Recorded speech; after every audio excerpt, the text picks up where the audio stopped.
മഴ പെയ്തൊഴിഞ്ഞ ഒരു വൈകുന്നേരം. കിഴക്കേ ചക്രവാളത്തിൽ നേരിയ ഒരു മഴവിൽ പ്രത്യക്ഷപ്പെട്ടിരിക്കുന്നു.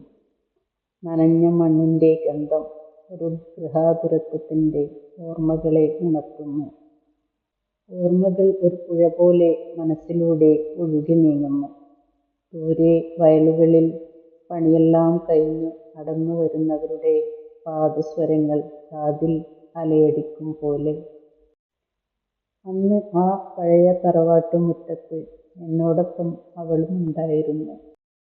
ഗുൽമോഹർ പൂവിട്ട ചില്ലകൾ മെല്ലെ ആടുന്നു. അവളുടെ കണ്ണുകളിലെ നക്ഷത്രത്തിളക്കം ആ സന്ധ്യയുടെ മനോഹാരിതയ്ക്കൊരു പ്രത്യേക തിളക്കം നൽകിയിരുന്നു. പറയാതെ പറഞ്ഞ വാക്കുകൾ ഒരു നേർത്ത സംഗീതം പോലെ അത് ഞങ്ങളുടെ ഹൃദയത്തിൽ അലയടിച്ചുകൊണ്ടേയിരുന്നു. കാലം ഒരുപാട് കഴിഞ്ഞിരിക്കുന്നു.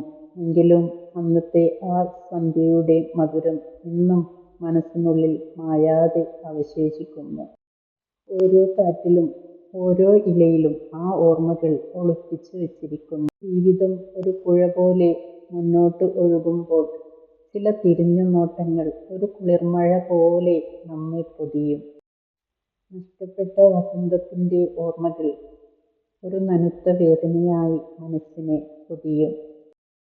എങ്കിലും ആ നഷ്ടപ്പെട്ട വസന്തത്തിന്റെ ദിവസങ്ങൾക്ക് ഒരു പ്രത്യേക സൗന്ദര്യമുണ്ട്. ഒരു മഞ്ഞുകാലത്തിലെ ഇളം വെയിൽ പോലെ അത് നമ്മളെ തഴുകി ഉണർത്തും.